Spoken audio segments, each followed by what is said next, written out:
Hello, my friends, and welcome to Letters from Paradise, episode 69. The lush green rows of the vineyard were everything their owner had pictured in his dreams. And this season, the vines were heavy with bunches of ripened grapes. Soon the harvest would be trampled in the winepress, and the year's vintage would be resting in large clay jars. The happy vineyard owner could now leave for a long-planned trip abroad. This wealthy man was known for his kindness and generosity, and so the new tenants on his property settled into their work on his behalf, knowing how well they would be treated. But the following year, when the landowner sent servants to collect his produce, the tenants turned on them, breaking the terms of their tenancy. They beat one, killed another, and stoned a third as he fled for his life. However, it seemed the landowner's kindness and mercy knew no limits, for he sent this time a larger team of servants to collect the waiting vintage. But they were treated in just the same brutal way.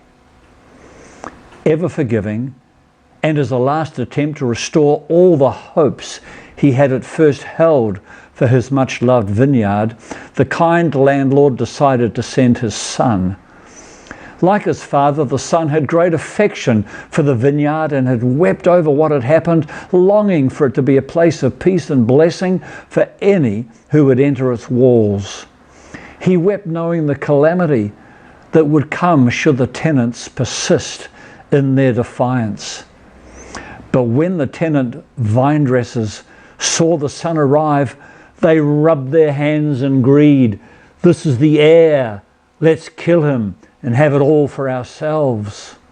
They grabbed him, threw him out and killed him.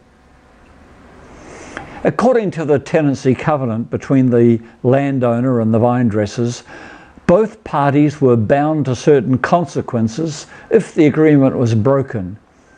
And if the transgression was grave, then the penalties would be harsh. A capital offence would result in a capital punishment. Once breached, the march toward any consequences would be relentless. It was like a legal ticking time bomb, a cup of judgment filling until it overflowed. This was a law that had wrath. And so it was that the first teller of this parable stopped his narration, turned to his engrossed audience and asked, "When the owner of the vineyard comes, what will he do to those tenants?" The audience that day were none other than the chief priests and elders of Israel, the temple elite and custodians of Israel's covenant with God. They said to him, "He will put those wretches to a miserable death and lease the vineyard to other tenants who will give him the produce at the harvest time." It's as if they had signed their own death warrant, for the vineyard was the nation of Israel. The landowner was their God and heavenly king. The murdered servants were the prophets sent by God to turn the heart of the nation back to him. The produce sought by the king was a joyful, free and loving relationship flowing like wine with his people. And the compassionate son whom they murdered was the Lord Jesus Christ. In Jesus' weeping prayer over Jerusalem, he had anguished over the consequences of a repeatedly broken covenant and the murder of his father's servants. He knew the cup was filling. "The days will come upon you," he said with tears streaming down his face, "when your enemies will set up ramparts around you and hem you in on every side. They will crush you to the ground and not leave one stone upon another." Even after the murder of the compassionate son, the religious elite of Jerusalem continued to persecute and murder his father's servants. Decade after decade of defiance against the kind and generous landowner. And the cup was filling. The consequences of their mutiny moving ever closer. 20 years after the son's murder, the tyrant Nero ascends to the throne of the Roman Empire.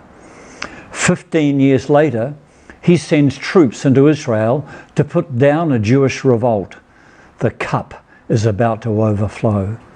In March AD 70, the Romans set up ramparts, hemming in the wicked tenants on every side.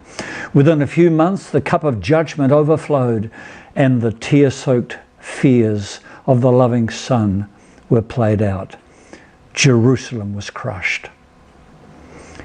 Jesus finished the first telling of this parable by saying to the priests and the elders of Israel, "It will be taken away from you, but the joyful, free, and loving relationship that flows like wine, the King will enjoy with another people." Shalom.